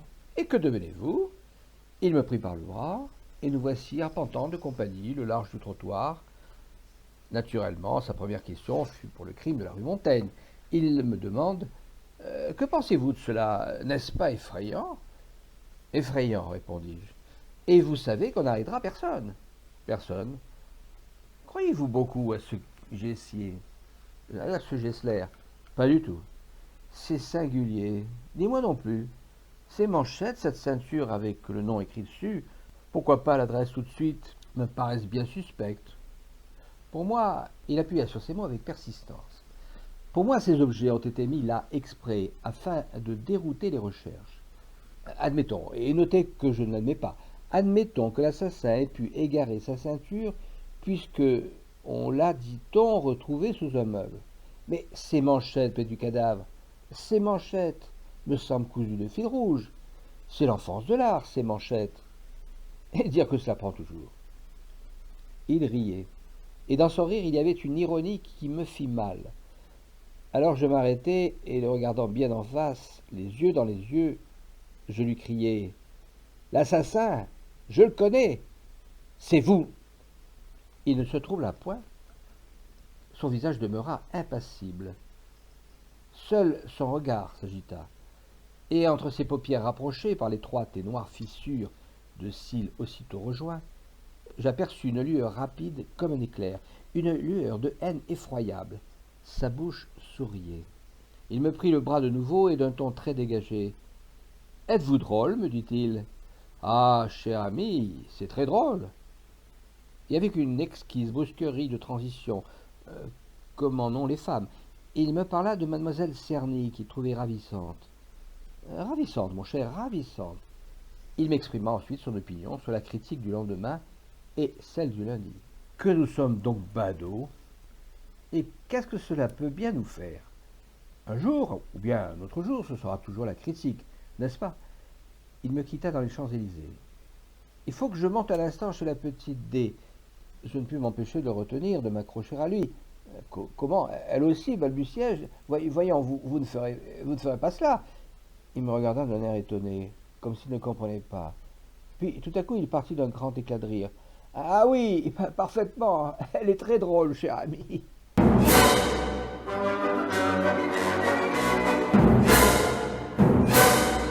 Avant l'enterrement. Le maître Poivret descendit de sa carriole devant la boutique de son gendre, Pierre Gasselin, attacha le cheval à un gros anneau de fer scellé dans la bordure du trottoir, et, ayant par 3 fois éprouvé la solidité du nœud de la longe, il entra dans la boucherie en faisant claquer son fouet. « Y a-t-il du monde » cria-t-il. Le chien qui dormait, barrant le seuil de son corps étendu, se leva, grognant, et alla se coucher plus loin. La boutique était déserte, et comme c'était un jeudi, l'étal à peu près dégarni de viande, un quartier de bœuf, presque noir, gisait sur le billot couvert de mouches bourdonnantes, à l'un des crocs mobiles du plafond, un cœur de veau pendait, fendu par le milieu. Dans un coin, au fond d'une bassine de cuivre, des os sanguinolents et des paquets de graisse jaunâtre commençaient à pourrir. Et de cela, une odeur s'exhalait, l'odeur affadissante de la mort, qui vous soulève l'estomac dans les hôpitaux et les charniers. « Y a-t-il du monde » répéta Maître Poivret. « Hé, Gasselin, octet !» Gasselin sortit du café Guindour, situé juste en face de la boucherie, de l'autre côté de la rue. Il s'essuya la bouche du revers de sa main, ralluma sa pipe éteinte et accourut, disant « Me v'là, me v'là !» Il était nu-tête, la face toute rose, grasse et fraîche, les manches de sa chemise relevées jusqu'à la saignée. Son tablier de toile blanche, étoilé de taches rouges, le recouvrait tout entier, depuis le foulard bleu noué très lâche autour du cou jusqu'aux sabots, où ses pieds étaient nus. Son foiril dansait le long de sa jambe gauche au bout d'une chaîne d'acier. Il s'avança sur son beau-père et lui tendit la main. « Ça va-t-il comme vous voulez? Ça va, mon gars, ça va tout bellement. Faut-il donner de l'avoine à votre cheval? Parquet, non, il a bu et mangé ce matin. Je viens de la foire de Chaussan, mon gars. C'était-il une bonne foire? » Maître Poivret hocha le chef. Il répondit simplement. « Ouah, ouah, point tant bonne, point mauvaise du tout. Les prix se tiennent encore. » Changeant de ton. « Eh ben, quoi donc, en arrivant à la mansonnière, le petit gars Auguste m'a appris. Le malheur. Ben oui, ben oui. Alors j'en point dételé, j'ose seulement donné 4 litres d'avoine à mon cheval, et puis me v'là. » Pierre Gasselin demanda. « Vous allez peut-être ben vous rafraîchir. » »« Ma foi, c'est point de refus. J'aurai la gueule sèche quasiment comme un four. »« Alors c'est bien vrai, c'est pas de la frime. Elle est morte, ta femme. » Le boucher prit sa pipe, en secoua la cendre sur le talon de son sabot. « Elle est morte, dit-il, cette nuit, sur le coup de 2 heures. Oui, 2 heures et demie peut-être. Dans ce tournant-là, quoi. »« Cette nuit, fit Poivret, qui balança la tête. Can, voyez-vous ça? Quoi qui a pris? C'est donc une maladie enragée, un coup de sang? » Gasselin expliqua. « C'est point un coup de sang, Maître Poivret. Non, point un coup de sang. C'est du ventre. Le ventre y a gonflé, elle a crié. Ah, mazette qu'elle a crié. Et puis elle est morte. Voilà comment elle est morte, mais on ne moutera point de l'aider une chose. Quelle chose, mon gars? Eh ben voilà, il y a 15 jours, peut-être 12, peut-être plus, peut-être moins. Enfin, il y a 15 jours, votre fille m'a dit, je sais quoi, je crée qu'elle m'a traité de cochon sous l'eau à cause d'une fête que j'avions fait avec le gars Bakou et le gars Moté. Alors j'ai dit de me foutre la paix, mais qu'un gentiment, pas fâché, en ami, quoi. Mais voilà quelle m'agonie de sottise. Plus fort, et puis ça, et puis l'autre. Alors j'ai donné une claque. et puis un coup de pied dans le ventre. Ben, vous pensez bien, maître Poivré, c'était pour le jouer, sans malice. Je voulais pas lui faire de mal. Là-dessus, on se remet. Le lendemain, elle se plaignait, elle disait, je ne sais pas ce que j'ai dans le ventre. J'ai quelque chose dans le ventre, pour sûr. Une bête, une grosse bête qui me mange. Ça ne l'empêchait pas d'aller, de venir, de servir des clients. Avant-hier, ça l'a repris plus fort. Elle s'est couchée, elle a gonflé, et elle gueulait. Enfin, elle est morte. Du diable, si j'avais cru qu'un coup de pied dans le ventre comme ça, en jouant, pas fâché, ça pouvait crever une femme. Poivré se gratta la nuque, et tout songeur, il répéta. Ken, voyez-vous ça? Il ajouta d'un air moitié navré, moitié résigné. Ce que c'est que nous, pourtant? C'est comme la Poivrette, sa mère, et défunt ma femme. Elle est morte et dans un rien de temps, un arbre qui a tombé dessus, le coup, tu sais bien, le sacré grand noyer de la ferme. Ben oui, j'ai mis Gasselin. Vous voulez peut-être bien la voir, votre fille. Elle est là-haut, maître Poivré. Poivré répondit, tout de même, mon gars, allons la voir. Et tous deux, ils traversèrent l'arrière-boutique, s'engagèrent dans un escalier obscur et s'arrêtèrent devant une porte entrebâillée. Le beau-père dit au gendre, passe devant, t'es. Non, vous, maître Poivré. Non, mon gars, non, c'était. Ils entrèrent dans la chambre en marchant sur la pointe du pied. Maître Poivré s'était découvert, tourné, très respectueux, sa casquette dans ses mains, ses petits yeux étaient devenus tout ronds, énormes. Ses lèvres jointes fermaient la bouche en deux plis en bombant qui donnaient à sa physionomie une singulière expression d'effarement comique et d'émotion comprimée. Il regarda autour de lui. Sur le lit, une femme était couchée, la figure renversée, les traits affreusement tirés, le teint plombé, le corps rigide sous le drap qui moulait les parties saillantes et les formes cadavériques. Ses mains croisées sur la poitrine tenaient un crucifix. Près du lit, une vieille veillait prier, et près de la vieille, sur une table ornée d'une nappe blanche, deux bougies brûlées, flanquant de leur lueur triste un autre crucifix, plus grand. Un aspergeoir fait de quelques brindilles de bouleau, trempé dans un pot de terre rougeâtre, rempli d'eau bénite. Maître Poivré se signa et s'approcha du lit. Pendant quelques minutes, il considéra sa fille, essayant parfois de se pencher sur elle comme s'il eût voulu l'embrasser, puis se redressant subitement, envahi par une crainte vague qu'il eût été incapable d'expliquer. À la fin, il posa sa grosse main noueuse sur la main de la morte, et il la retira aussitôt en faisant une grimace douloureuse, ainsi qu'un homme qui s'est brûlé à un fer chaud. Il alla retrouver son gendre qui était resté au milieu de la pièce et lui dit à voix basse, « Ah, la bien morte. Ah, elle est froide. Matin, qu'elle est froide. » Ils redescendirent gênés, affaiblis, troublés malgré eux, par le grand mystère de la mort qu'ils ne comprenaient point. « Matin, qu'elle est froide. » répétait maître Poivré, en risant de cette exclamation le bruit sourd de ses sabots sur les marches de l'escalier. À quoi Gasselin répondait « Et jaune. Dans la boutique, ils se regardèrent. « Vous voulez peut-être prendre un verre pour vous remettre demanda le gendre. Et le beau-père remercia. Je veux bien. Et dire qu'il n'y a pas 5 jours, à se porter comme père et mère. Quoi, voyez-vous ça?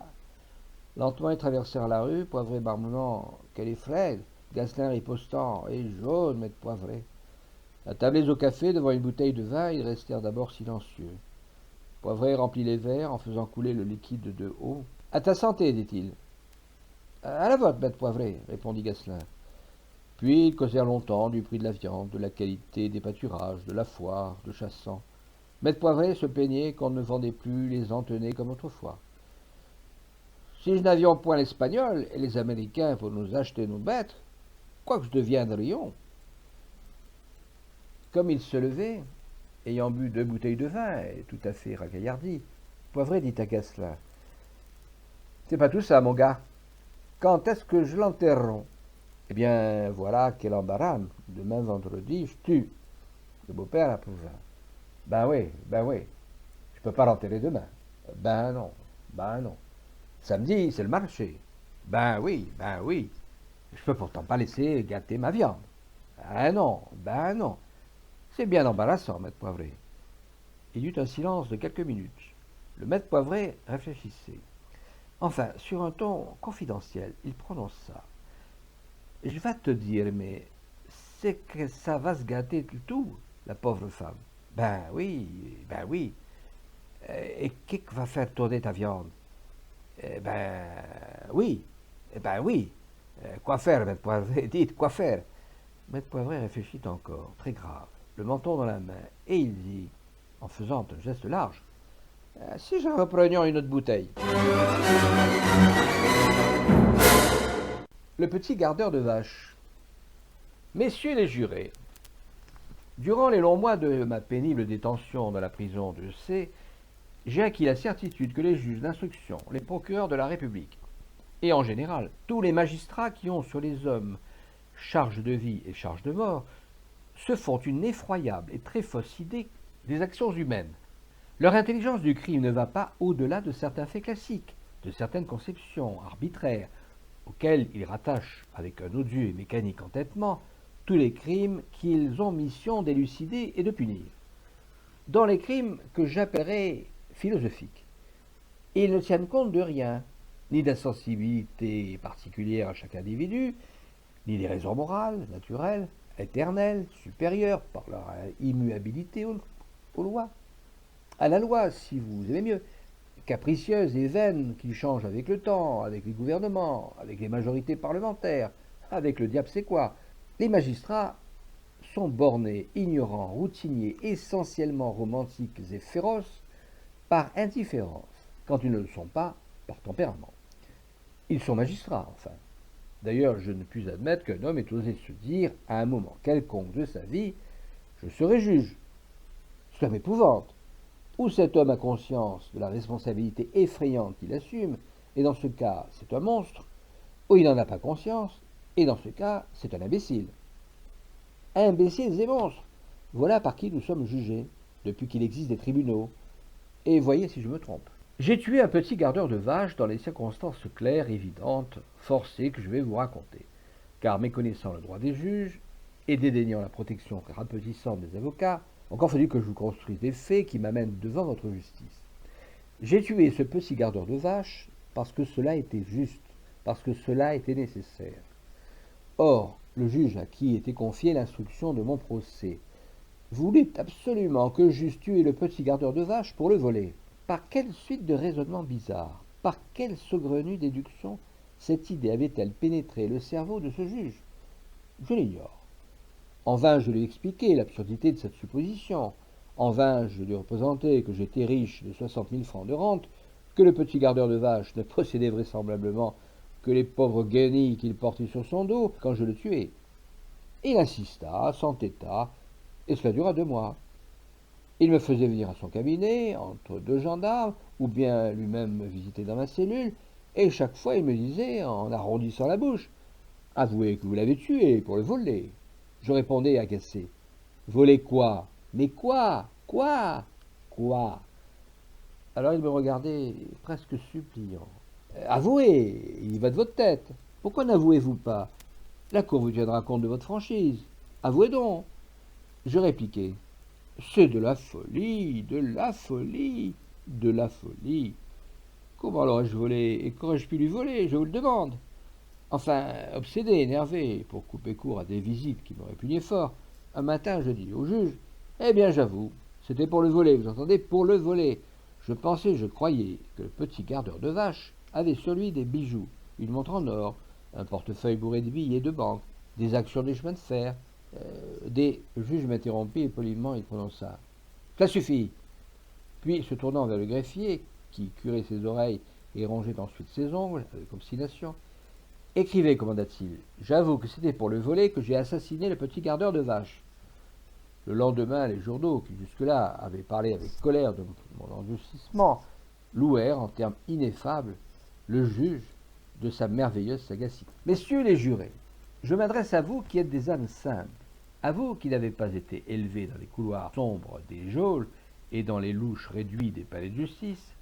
Je vous raconterai sans phrase, naïvement, sincèrement, comment je tuai le petit gardeur de vaches, et vous me jugerez ensuite, selon mes œuvres et selon votre conscience. Encore un mot. Quelques honnêtes gens, grands défenseurs d'autorité et de ces symboles, partisans imperturbables des hiérarchies sociales, s'étonneront de voir un magistrat prendre ouvertement parti en faveur de l'être infime qu'était le petit gardeur de vaches contre un homme riche, jouissant d'une haute position dans le monde, tel que je suis, et ils concluront que cette anomalie a ma triple culpabilité. Je leur dirai seulement que je suis l'auteur d'un livre intitulé « La réforme judiciaire », dans lequel, au nom de la morale, au nom de la philosophie, au nom de l'humanité, je m'élève contre la puissance monstrueuse, laissée sans contrôle, sans justice, aux mains indifférentes des juges. On pardonne une infamie aux gens de ma sorte. On ferme les yeux sur un crime. Mais ça, voyez-vous, ça, la guillotine. Mon récit sera court. La propriété que j'habite est entourée de larges fossés et fermée d'une grille. Pour empêcher les escalades nocturnes, les piliers de la grille sont pourvus jusqu'en bas de pics de fer qui s'enchevêtrent, se recourbent, dardant leurs pointes en tout vent, en tous sens, sous un épais feuillage de vierge, de lierre et d'aristoloche. Un matin, franchissant la grille, j'entendis un miaulement douloureux et prolongé, et j'aperçus, cloué à l'un des piquets de fer, par la patte, un pauvre petit chat au pelage fauve rayé de noir. Il devait être là depuis longtemps, car sur les feuilles emmêlées, je découvris des coulées de sang séché et noirâtre. Sa patte traversée par la tige de fer était cassée en deux endroits, et la peau arrachée laissait une partie de sa cuisse à vif. Je détachai le chat, que je reconnus pour être celui d'une ferme voisine. Il faisait pitié à voir et à entendre, et je fus ému, je vous assure, comme devant une souffrance humaine. Je pensais d'abord à le tuer, mais je réfléchis qu'il ne m'appartenait pas, et j'allais le porter à son maître. Ah ben, s'écria celui-ci, c'est le petit gardeur de vaches qui aura fait le coup pour s'amuser. Il ne se plaît qu'à agacer les bêtes, c'est ce gamin-là. Il sait quoi inventer. Votre chat est perdu, dis-je. Il est inutile de le faire souffrir davantage. Je vous engage à le tuer, ce sera mieux ainsi. Ben oui, je le tuerai à nuit. Et là-dessus, je m'en allai. Comme je rentrais chez moi, je vis le petit gardeur de vaches, appuyé contre un arbre, qui me regardait en dessous, l'air tout drôle. Il sifflotait un refrain paysan et il affectait de tailler une gaule de châtaignier fraîchement coupée. Il ne me salua pas. Ce jour-là, je le rencontrai partout sur ma route. Il me suivait, ainsi qu'une mauvaise pensée. Sur un talus, brusquement, sa petite figure sournoise et cruelle se levait. Elle apparaissait entre les feuilles des arbres, dans le bois, au bord de l'allée. Je pouvais faire 20 pas qu'elle ne se dressa devant moi. Ironique, irritante, épouvantable. Le soir, le petit gardeur de vaches chanta longtemps autour de la maison. Il chanta à plein gosier, et sa voix se mêla au cri des orfraies. M'étant mis à la fenêtre, il me sembla, effet de l'hallucination, voir ses yeux luire dans l'ombre, à la cime d'un hêtre.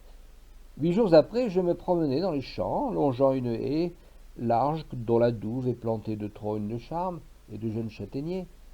Et tout à coup, dans l'épaisseur de la haie, je vis le petit gardeur de vaches. Le bruit que faisaient 2 grosses vaches en broutant les pousses fraîches l'avait empêché de m'entendre revenir. Je l'examinai, et véritablement, j'eus peur. Un frisson me secoua de la tête aux pieds.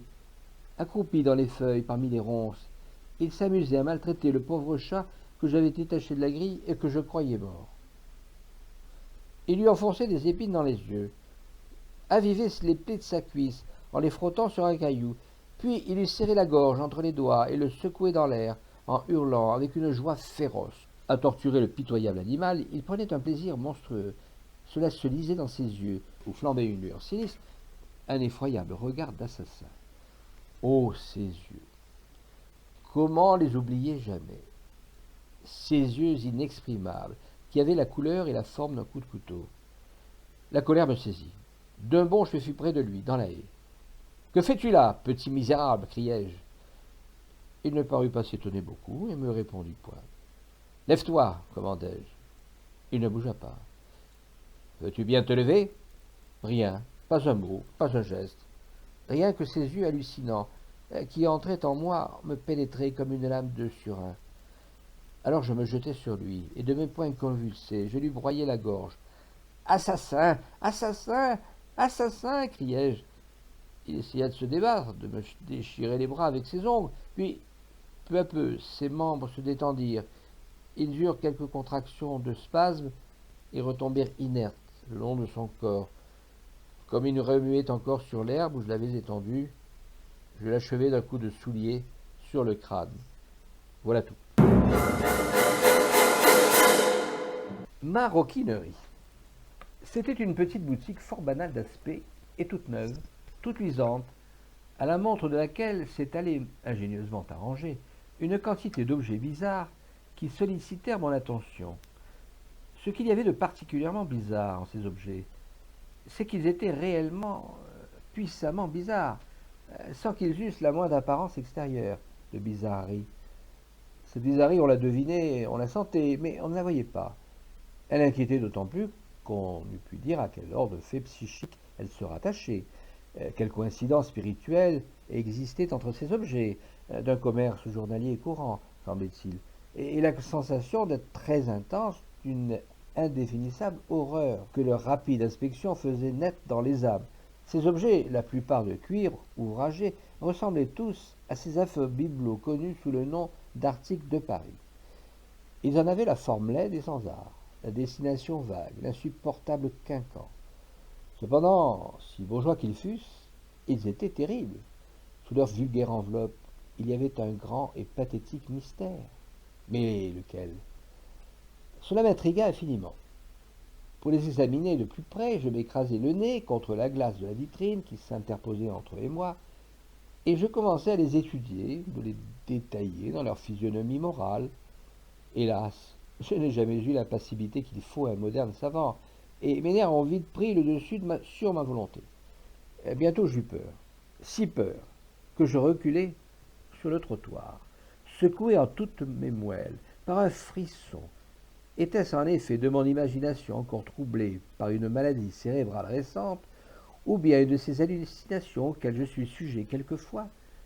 Je ne le crois pas en vérité. Il me parut que ces objets remuaient, vivaient, grouillaient comme des larves. Non, pas comme des larves, comme les tronçons d'un corps, morcelés à coups de hache, qui cherchent à se rapprocher, à se rejoindre, à se recoller l'un à l'autre. Et dans cet effort volontaire à se reconstituer, dans cette aspiration consciente à se réunir en un seul corps, je vis ces multiples objets dessiner en leurs spasmes de vagues ébauches de figures humaines. Pendant quelques minutes, je restai sur le trottoir, sans bouger, et pour ainsi dire, pétrifié par la terreur. Pourtant, des gens allaient et venaient devant la boutique, la regardaient distraitement, avec indifférence, et tous passaient sans manifester le moindre sentiment d'effroi. Un coupé s'arrêta à 2 pas de l'endroit où je m'étais subitement immobilisé. 2 jeunes femmes, jolies, élégantes, en descendirent, pénétrèrent dans la boutique, en ressortirent 5 minutes après, rieuses et légères, avec chacune de petits paquets à la main. Je compris que j'avais été le jouet d'une erreur de mes sens, et je revins près de la vitrine, assez disposé à me rassurer, quand, nettement, distinctement, j'aperçus un porte-cartes en cuir rougeâtre s'ouvrir de lui-même, bâiller ainsi qu'une bouche, faire des efforts pour articuler des sons. « Oh !» criai-je. « Qu'est-ce cela ?» Et une sueur froide au front, je faillis tomber à la renverse. J'eus alors l'idée, malgré mon émoi, de regarder l'enseigne de la boutique. Sur une plaque de marbre noir était gravé en lettres d'or de caractères elzéviriens ce mot unique, maroquinerie. Pendant que j'avais les yeux en l'air, occupé à découvrir une inscription, un signe révélateur, un homme apparut sur le seuil de la boutique, me sourit et me dit d'une voix douce: « Entrez donc, monsieur. » Chose inconcevable. Sans jamais avoir vu cet homme, je le reconnus aussitôt. C'était M. Taylor. Celui-ci réitéra son invitation gracieuse, avec des mots si engageants, des gestes si cordiaux, que je surmontai mes appréhensions. Résolument, je franchis ce seuil étrange. « Veuillez vous asseoir, monsieur, fit M. Taylor, en m'avançant un siège. L'ancien chef de la sûreté alla s'asseoir derrière un comptoir encombré des mêmes objets que j'avais déjà remarqués à la devanture. Et croisant ses mains sur une pile de porte-cartes qu'il tapotait gracieusement, il me regarda avec affabilité. Je vous ai vu tout à l'heure, si intrigué, me dit-il au bout d'un instant, que j'ai cru, je me suis permis. Enfin, j'étais indiscret. Vous ai-je désobligé? Nullement, mon cher monsieur Taylor, répondis-je. Je suis en effet curieux de ces choses. Je m'enhardissais. D'un coup d'œil circulaire, j'embrassai toute la boutique et je demandai. Alors tout ça, c'est. Monsieur Taylor inclina la tête affirmativement. Oui, fit-il, tout ça, c'est. Je le remerciai de sa délicatesse, à ne pas prononcer des mots terribles que moi-même j'avais visiblement évité de prononcer. Il y eut un silence. Monsieur Taylor, le premier, reprit la parole. Il y a, monsieur, des nécessités souvent cruelles dans la vie. Forcé de donner ma démission, il fallait bien que je vive pourtant. Alors j'ai monté ce magasin avec ma petite collection et celle de mon associé Goron comme fonds principal. Mais ces petites collections ne suffisent plus. Je m'agrandis beaucoup. Vous n'employez pas que la peau des suppliciés. Je le devrais, murmura tristement M. Taylor. Mais comment faire? La production en France, elle n'est pas énorme. On peut même dire, grâce à M. Grévy, qu'elle est très faible. Il soupira profondément. Il nous faudrait une monarchie. Dans l'état politique actuel, je suis obligé d'avoir recours à l'étranger, ce qui est fâcheux. N'importe, monsieur, je me suis mis en relation avec les bourreaux de tous les pays, avec quelques souverains absolus, aussi comme celui de Dahomey, par exemple, qui m'envoie tous ses cuirs régulièrement. Et c'est solide tout de même. Mon Dieu, il y en a de toutes les qualités. Il y a du bon, il y a du mauvais. C'est comme en toute chose, n'est-ce pas? Et monsieur Goron, demandai-je. Goron, il travaille au laboratoire. Il est très fort, Goron, vous savez. Je lui dois bien des progrès dans la partie. D'abord, nous ne servions que de la peau. Maintenant, nous nous servons de tout. Des os, des cartilages, du sang, des cheveux, de la gélatine des pieds, des ongles. C'est étonnant, comme avec les moindres déchets d'un homme, on peut fabriquer de charmants bibelots. Ainsi, Goron étudie en ce moment un nouveau manche de parapluie, appelé à faire sensation cet hiver. C'est ainsi bien ainsi, façonné autour, ajouré au ciseau, avec un œil serti dans la pomme. Le difficile est de parvenir à bien dessécher l'œil, à le rendre dur comme de l'agate, sans lui enlever l'éclat de la prunelle. Nous voulons même arriver à ce que l'œil semble pleurer. Vous exposerez en 1891? Sans doute, c'est notre intention. Mais il nous faudrait un clou d'ici là. Pranzini II sera usé. M. Taylor devint rêveur. Il mit ses mains dans ses poches, se balança sur sa chaise et regarda au plafond. 1891, c'est l'année de l'exposition universelle. Pranzini, condamné à mort, fut exécuté en 1886. Il nous faudrait un assassin extraordinaire, poursuivit-il. J'en connais bien, parbleu. Il ferait joliment notre affaire. Mais voilà, le tout est de les pincer. Si seulement nous avions une victime de grande marque, une femme du monde. Je ne puis m'empêcher de m'écrier. Comment une victime? Vous employez aussi les victimes? Quelquefois, répondit M. Taylor doucement. Mais c'est rare. Il faut des occasions, des circonstances.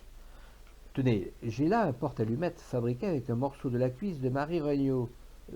Ce qu'on me le demande, mais je le garde comme type, comme modèle. Oh, quel cuir, quel grain! Enfin, vous êtes content. Ça marche-t-il? Ça marche. Nous ne sommes qu'au début. Mais ça marche. J'ai la clientèle de la magistrature et de la galanterie. Monsieur Taylor avait près de lui, à sa droite, une sorte de corbeille pleine de poudre rouge, dont il prenait des poignées de temps en temps, qu'il faisait ensuite ruisseler de haut entre ses doigts, avec délicatesse. Qu'est-ce cela? Demandai-je. Ah, cela est de la poudre pour le papier à lettres. Nous la faisons avec du sang séché, pilé, tourné. Il s'interrompit brusquement et cria: Oh, les maladroits, ils ont laissé du son. Puis, fouillant la poudre, il en retira quelques petites saletés qu'il jetait sur le parquet d'un air mécontent. Quand il eut fini ce travail, il conclut: Il faudrait toujours être sur le dos des ouvriers. J'avais terminé mon inspection de la boutique et de ses 1000 objets, et je me disposais à me retirer. Ce n'est pas tout, me dit confidentiellement M. Taylor. Vous pensez bien que je ne veux pas en rester là. Je rêve de révolutionner l'industrie moderne. J'ai des projets, de grands projets, de gigantesques projets. Tenez, attendez-moi une seconde. M. Taylor disparut par la porte du fond et revint bientôt, un violon à la main. Il me pria de l'examiner. « Qu'est-ce cela, je vous prie ?» me demanda-t-il. « Un violon, répondis. M. Taylor haussa les épaules. « Mais ça. » Et il tapait à petits coups secs sur la boîte. « Je ne sais pas, fis-je humblement. Ça, c'est le crâne d'Abadie. Et ça, et il pinçait les cordes qui résonnaient mélodieusement, ça, ce sont les boyaux du Marchandon. On dirait de la voix humaine. Écoutez. » M. Taylor, jetant alors ses cheveux en arrière, les yeux enthousiastes, le corps frémissant, posa son archet sur le violon, et j'entendis une divine musique. M. Taylor jouait sur le crâne d'Abadie et les boyaux de Marchandon, l'air céleste du cygne de Lohengrin. Et pendant que M. Taylor jouait, je vis s'effacer, s'évanouir les choses autour de moi, et je me réveillai.